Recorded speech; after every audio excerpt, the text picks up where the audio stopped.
So there's some people that are predicting that the nation of Israel is on the verge of collapse. Not just with this war, not just with the genocide that's going on with Gaza and starving Palestinians, not with just Netanyahu being the malicious monster that he is, but they're looking at economics, they're looking at the population leaving, they're looking at all the factors that kept Israel maintained since 1947, since the colonial capture by European settlers to take over the land and decimate Palestinians.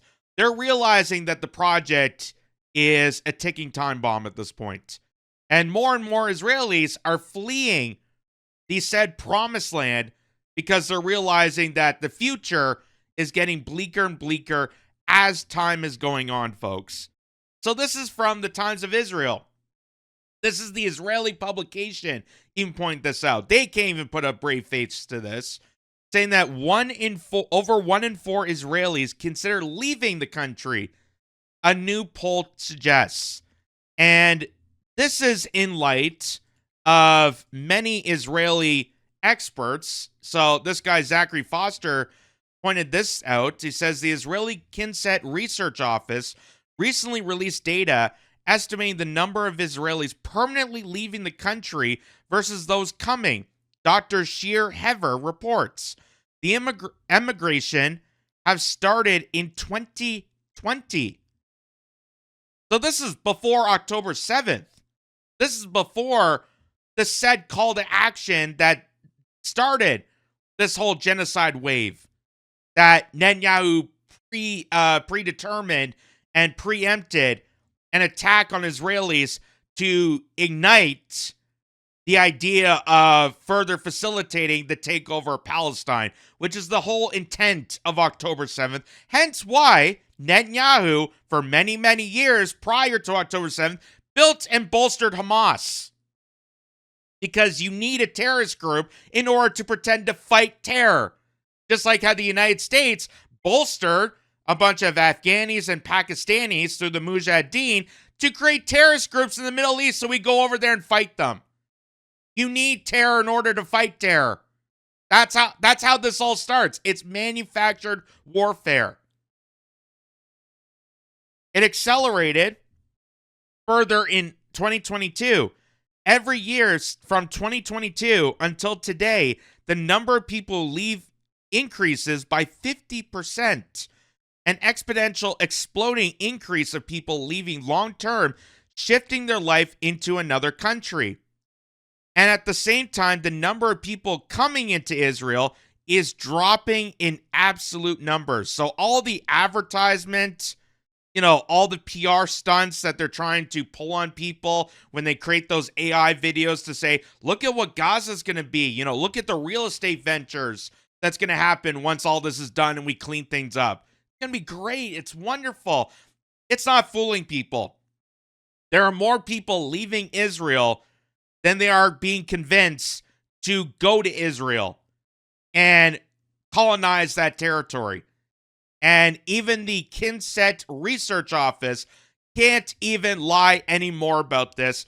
And here's the interview here from this publication. They said it's talking about Israel's zombie economy. So the economics of the country is dead. Hence why these allied nations like the United States, Canada, the UK, European allies, they all have to pay to keep Israel afloat. Because without it, Israel would not exist. We are the ones that are keeping Israel afloat. Israel's not keeping us afloat. We're keeping them afloat. And that's why they have to blackmail us. That's why they're buying up politicians. That's why you get American, Canadian, and European politicians snubbing their own constituents for a dead nation like Israel. And here's this guy, Shir Haver, talking about how this is devastating for the outlook of the said promised land, the safe space for the Jewish Holy Land, and how this project is a ticking time bomb doomed to fail. Listen to this. And there is a very recent report that just came out by this research center trying to answer the question, how many Israelis are leaving? And who are they? And I hope it will be translated into English as well, where actually they're saying that the emigration wave has started in the year 2020 and then started to accelerate more and more in 2022. And then from 2022 until today, every year, the number of people who leave increases by 50%. Okay, so it's 1,000 in one year, then it's 1,500 in the next year, and then it's 50% more than the next number. It's really a geometrically exploding line of people leaving, and those are the people who are registered as leaving long term, not just going on vacation, but those who are really shifting their life into another country. And at the same time, the people who are coming into Israel every year is dropping in absolute numbers. And there is a very recent report that just... So, drastic increase of people leaving the country. There's more people leaving the country than there are coming in. And that is devastating for a country that's trying to maintain itself. Because if you don't have people in your country that you're supposedly defending against the Palestinians, then you're losing. You're losing this whole entire thing. And the only reason this genocide is ongoing is because your allied nations that you blackmail, deceive, and deprive are keeping you afloat. And as I stated before, the best way to end the genocide, the same way to end the Ukraine war, the same way to end all wars, is to immediately cut off the resources. That's the best way to do it. Cut off the resources, cut off the funds, cut off the ammunition, cut off the military supply. Once they run out of bullets, then they have to come together and come to some sort of reconciliation. That's how you force a peace deal. You cut the bullets off, you cut off the resources, and you don't allow the fighting to continue on. You force the countries to reconcile with each other. But of course, that's not going to happen with our military-industrial complex, our mafia men and ghouls, our bloodthirsty leeches that run this entire planet, that rather see us in deprived disparity and bloodshed and tyranny than actually having peace and prosperity. So, going back to the Times of Israel article about this, says 30% of Arabs, 26% of Jews thinking of emigrating. IDI says secular Jews more inclined than religious. Security, politics, employment, and cost of living are top concerns.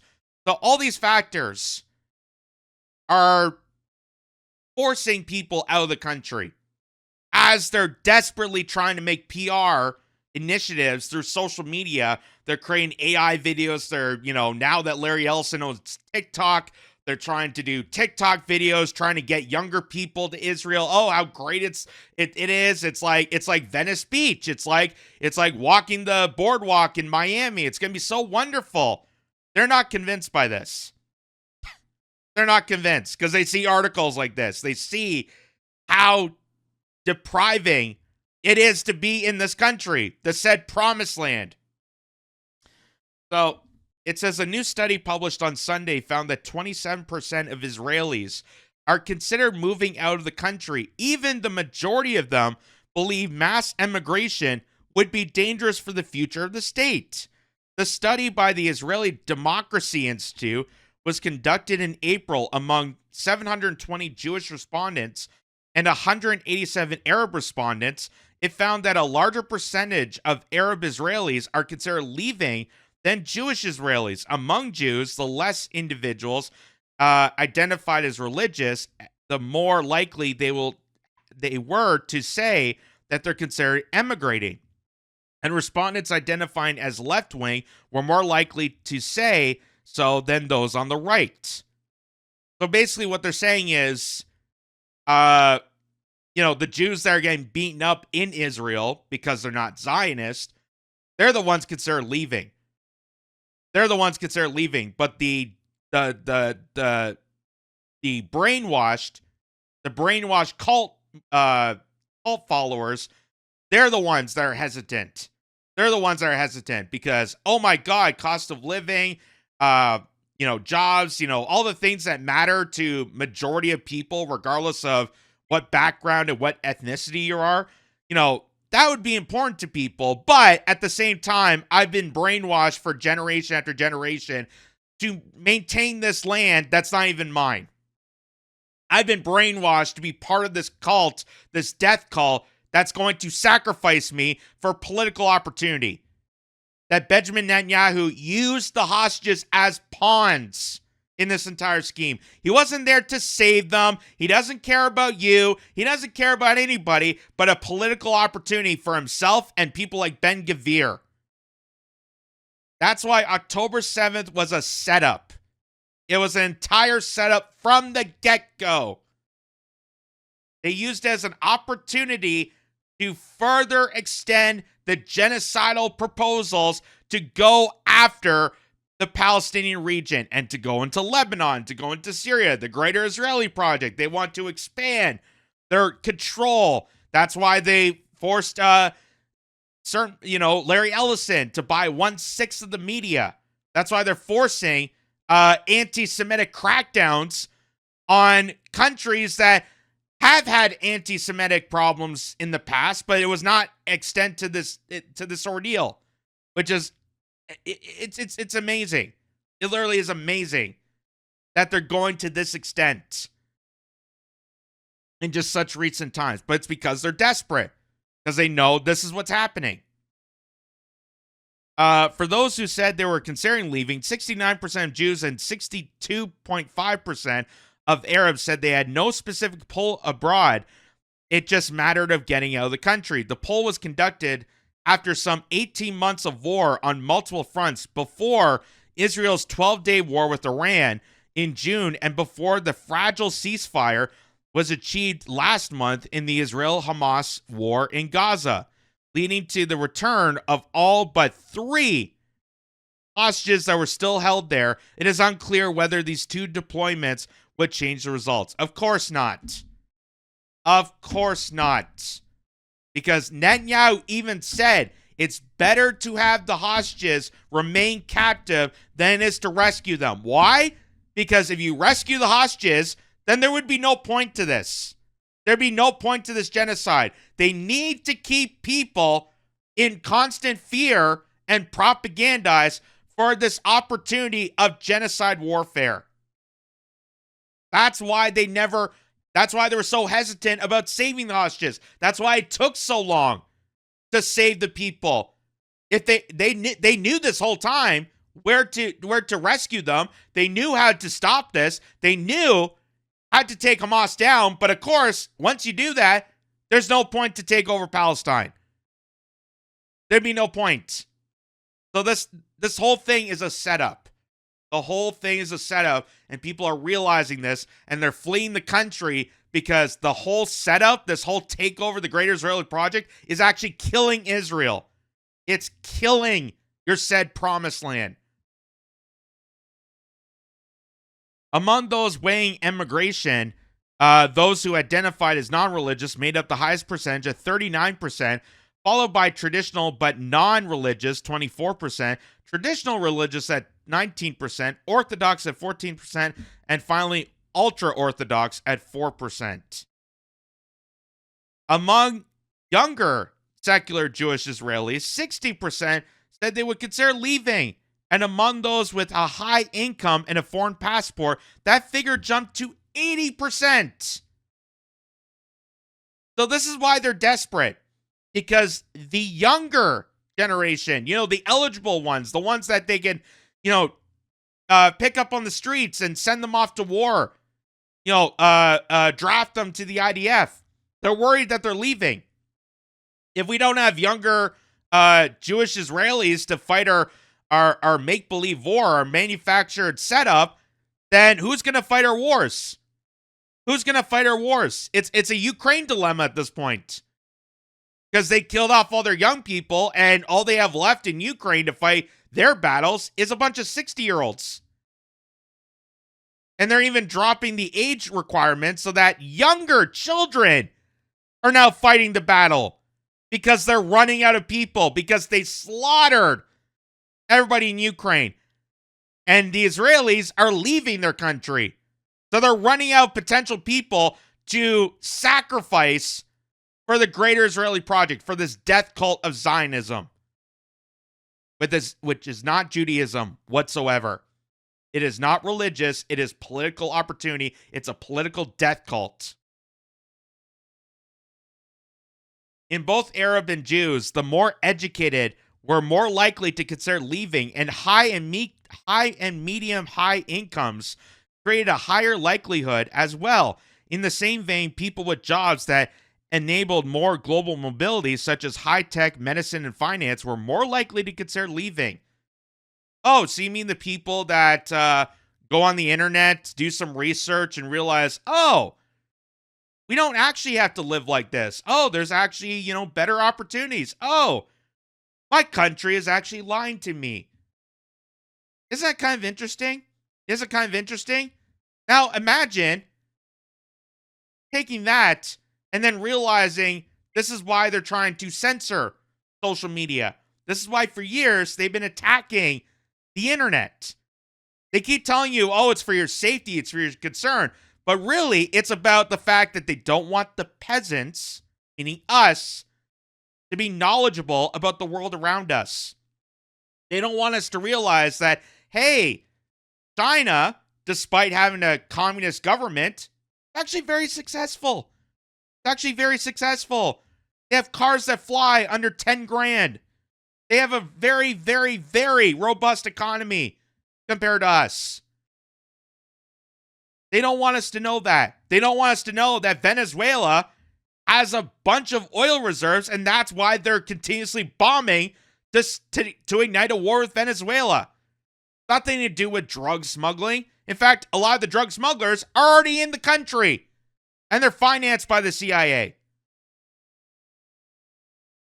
So that's why they're doing all the censorship. That's why Larry Ellison owns 1/6 of the American media. That's why they're doing everything in their power to keep you dumb. They want to keep you in the dark. They don't want you to be enlightened. They don't want you to be inspired. They don't want you to look around the world and actually self-realize that everything you were told about certain countries and certain governments and way of life is lies. They don't want you to know this stuff because stuff like this will happen. Hey, I got better opportunity to go to Copenhagen than I do living in Israel. I would actually be more respected. I would actually be more inclusive than staying here and being part of the charade. So now, of course, this is where the PR stunts come out because they are petrified. They are petrified to know that more and more and more people are realizing that the Israeli death cults, the Zionist plot, is crumbling. The empire is collapsing. And people are leaving in mass droves. So that's why they're getting people like this guy, Yishel Flusher, to tweet out to New York City Jews to try to convince them to move to Israel, to be part of the cult, to move and relocate themselves from New York City to this collapsing nation, this collapsing colonial project that is doomed to fail. And the only reason it's still maintaining is because the blackmail and deceive that the United States, Canada, and elsewhere, our great allies, we're bombarded with. We're then coughing up that money towards the nation of Israel to keep it afloat, even though it's collapsing. So this guy says, "Dear New York City Jews, not even Mondani can destroy a great city like New York in one night, but the process has begun." So, of course, this is after Zoran Mondani won the New York City mayor race, and, of course, there was all the racist tropes, there was all the smack about him, how he was going to destroy, and as I said, I don't put my eggs into the Mondani basket. I view him the same way, at this point, just like AOC, just like Bernie, just like any of these other politicians, that it's a ruse. It's a charade. It's a game. And I don't think Mondani is going to be this, victorious leader that people envision. But I also don't think he's going to reignite 9/11, as so many bigots on the internet proclaim. And they're doing that to scare people. Again, fear is the greatest motivator. That's why they want to keep you in perpetual fear. So it says, indeed, it was a great run, and you were a blessing to New York City, but Jews will feel less and less comfortable in the Big Apple. What are you talking about? Feeling less comfortable in the Big Apple? Are you kidding me? Are you kidding me? That's insane. And they don't give any examples. They don't tell you why they feel that they're just telling you. They're giving exaggerations. Oh, Jews are going to feel unsafe in New York City. How? Why? Why do you think that? What examples can you give? Even when they say that, swastikas are being spray painted, we showed you that a lot of these so-called hate crimes were actually done up by Zionists. They were actually done intentionally, posing as a hate crime to manufacture the rise of anti-Semitism to crack down more people. This whole thing is a ruse. This whole thing is manufactured from the get-go. He then goes on to say, do yourself a favor, buy real estate in the land of Israel. That's why he's doing all this. That's why he's scaring people. You're going to feel less safe in New York City. So buy some land in Israel. You know, that now everyone's leaving, that the economy is collapsing, that there's no jobs afoot, that the entire nation is on fire. Buy some real estate in Israel. I'm sure it's cheap because nobody's living there. It's good for your kids. It's good for your money. And it's simply the next chapter in our people's story. Let Mondani be a messenger of good, but hard decision. Goodbye, New York. Shalom, Jerusalem. Wow. Just the desperation coming out of this. The desperation. And it really just makes you wonder, like, why is it only this? Like, imagine if, a bunch of Buddhists got together and said the only way to survive our religion and keep Buddhism and keep them happy is everyone has to buy property in India. Everyone has to buy property in Asian communities. They have to keep this afloat. And if you don't, then you're not committed to our religion. Or Catholics. Imagine if they told Catholics right now that the only way for you to survive is to buy property in Rome. Be next to the Vatican. That's the only way for our communities to survive. Do you see how absurd all this is? Do you see how absurd all this is? Seems crazy. And of course, people are not falling for this. A lot of people, especially Jewish people, aren't falling for this. So remember, for every time you see posts like that on social media, which has become very rampant on X, for obvious reasons, because Elon Musk basically gave a tongue bath with Ben Shapiro when they visited Auschwitz and Jerusalem, and that they got extorted to Israel and probably blackmailed and deceived to keep this going. Just to remind yourself that there are anti-Zionist Jews that actually support Mondani. Zionists have already begun using the weapon of anti-Semitism again, accusing Zoran Mondani of anti-Semitism. Jews support Zoran Mondani against the baseless and immoral accusations by Zionists. AIPAC and other Israeli lobbies can never speak for Jews. So their biggest claim with Zoran Mondani, even though he is shaking hands with George Soros' son, even though he is tiptoeing around the idea of still somewhat supporting this genocide warfare, because you're dealing with New York politics, and New York politics is as corrupted as any other nation, The biggest reason why they did all this is because Zoran Mondomny, during the debate, remember he said one of his first tasks was to deal with New York City politics. He's actually trying to make New York City a safer place. So why would you say New York City is such a disgusting, deprived place with Zoran Mondomny, even though he said his first priority is to actually fix New York? Like he's actually one of the only people on that stage that their main priority is to deal with New York. That's what you're supposed to do as a mayor. That's what you're supposed to do when you run a town or a city. That's called leadership. Not, oh, I'm going to take another trip to Israel so I can, ton bath the wall, so I can dry hump the amazing wall and get depraved, and so they can cover up my mischievous crimes of pedophiles. Like, it's just so crazy. But they're in panic. They're in such panic because all these outlets now, here's Ynet, saying record number of Israelis have left the country since 2020 with no plan to stop the exodus.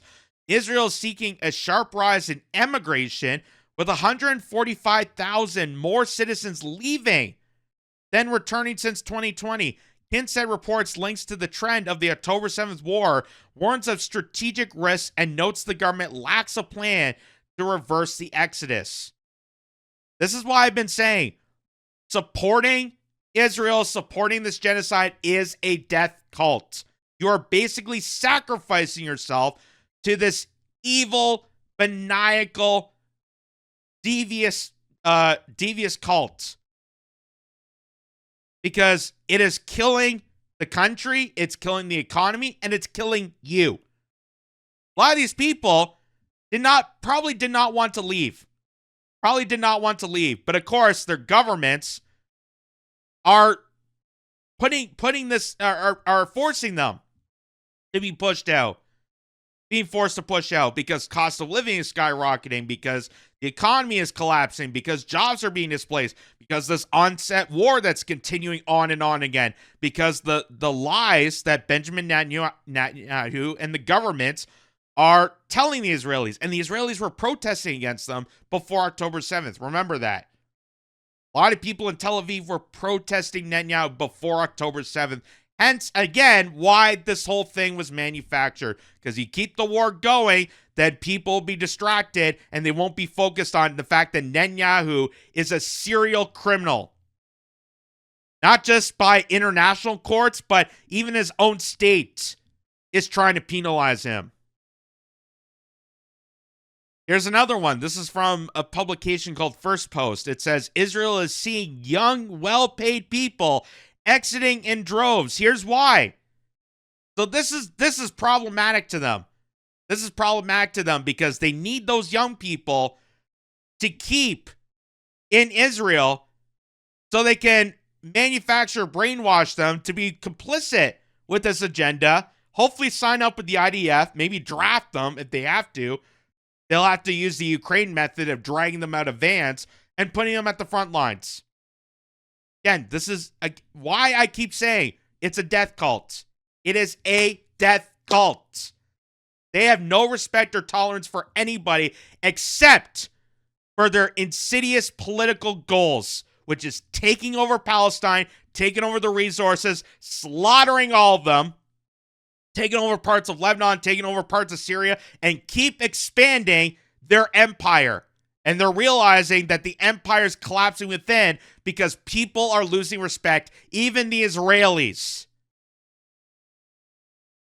And that's why they're in such panic mode to buy up all the media, to transform. That's why you got all these, panels, panel after panel after panel of these heinous Zionists coming together and say, oh my God, what are we going to do? How do we brainwash and manipulate children? Oh my God, we got to take over education.